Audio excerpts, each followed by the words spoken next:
शास्त्रों को पढ़ के कोई संत नहीं बना, कोई ज्ञानी नहीं बना। शास्त्रों में ज्ञान पढ़े लिखे तो पढ़ के कर लेंगे, अनपढ़ आदमी कहाँ से कर लेंगे? जिन्होंने ग्रंथ लिखे उन्होंने ज्ञान कहाँ से प्राप्त किया? जिन्होंने अपने मन को बस में करके एकांत में बैठ के प्रभु की भक्ति की, प्रभु का चिंतन किया, उन्होंने ही एकांत में जाके उसको अंदर से आत्मसात किया, उन्होंने ही ग्रंथ बना दिए। अब कबीर साहब और ये जो आदिकाल के संत हुए, उन्होंने कौन सी पढ़ाई की थी, कौन सी भाषा सीखी थी? उनकी कोई भाषा नहीं थी। लिखना, कबीर साहब कहते हैं कलम का स्याही छुई नहीं और कागज लियो ना हाथ। कागज और कलम तो थे ही नहीं, कहाँ से लिखें? तो ये बात इधर उधर की जो आती है वो भटका देती है। ये भ्रम है लोगों के। भक्ति में चाहे अनपढ़ हो, वो ज्ञान वो आत्म ज्ञान जो है उसके लिए कोई ये जरूरी नहीं है। उनसे तो तर्क वितर्क आ जाएगा। आदमी बुद्धि के बल पर आदमी किसी से कुछ वो वार्तालाप कर लेगा, बहसबाजी कर लेगा, तर्क वितर्क करेगा, लेकिन ये मत सोचो वो ज्ञानी है। इसी तरह से एक आदमी को ये हो गया कि मैं कहीं जाऊं और गुरु बनाऊं।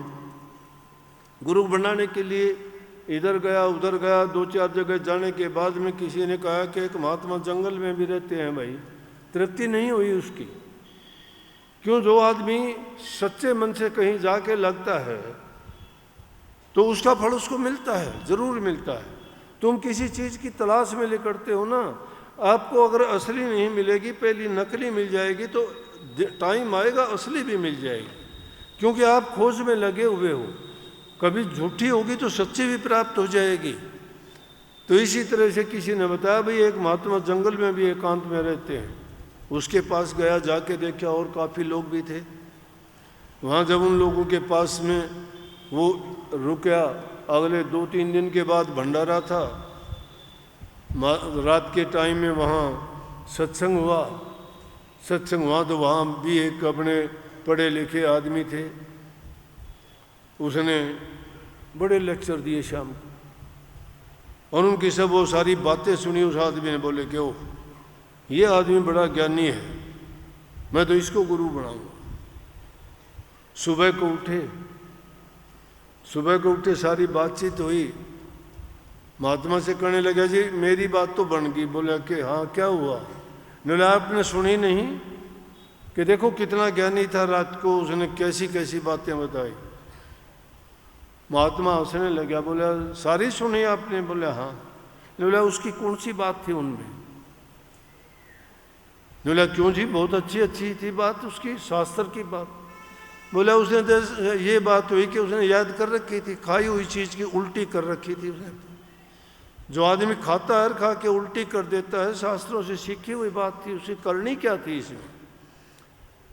उसकी खुद की तो करनी थी नहीं, वो बात इधर उधर की थी।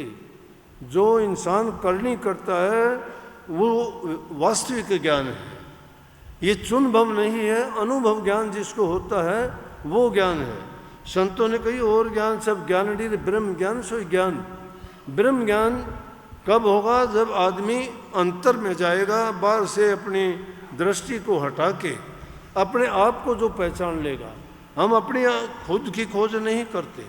कभी सोचते हैं कि मैं कितनी गलतियां करता हूँ, कितनी झूठ बोलता हूँ, कितनी हेरा फेरी करता हूँ, और फिर हम डींग मारते हैं कि मैं बड़ा शुद्ध हूँ, बड़ा पवित्र हूँ, दूसरों को लेक्चर देना शुरू कर देते हैं। तो क्या उसकी बात किसी पर प्रभाव डालेगी? नहीं डालेगी। जिस प्रकार से अगर तुमने तीर किसी पे चलाना है तो हाथ में लेके भगा के मारोगे, नहीं लगेगा, नहीं मरता। या बंदूक की गोली हाथ में लेके मारोगे, नहीं मरता कोई भी, उसको तो बंदूक में ही डाल के मारी जाएगी, तभी वो मार करती है। इसीलिए अनुभव ज्ञान तो आदमी अपने आप जो आत्म ज्ञान प्राप्त करेगा, आत्मा की शुद्धि होगी उससे, और वो किसी श्रेष्ठ गुरु के पास, जिसने करनी करी हो, जिसने वो अभ्यास किया हो, जिसने प्रभु को जाना हो, वही एक रोशन दीपक दूसरे को रोशन कर सकता है। बुझा हुआ दीपक दूसरे को रोशन नहीं कर सकता। अंधे को रास्ता अंधा नहीं दिखा सकता, जिसकी आंखें हैं वो रास्ता दिखाएगा। इसलिए संत जो कहते हैं वो काम करो। संत कहते हैं कि अपने बुरे ख्यालात और विचारों को त्याग के सबसे पहले अपनी बुराइयों को दूर करो, अच्छे गुणों को अपनाओ, प्रेम, सेवा, त्याग और करनी। आप हमारे संत वाणी चैनल को सब्सक्राइब करें, वीडियो को लाइक करें, शेयर करें और हाँ, बेल आइकन पर क्लिक करना बिल्कुल ना भूलें, ताकि हमारी किसी भी वीडियो की सूचना सबसे पहले आपको मिले।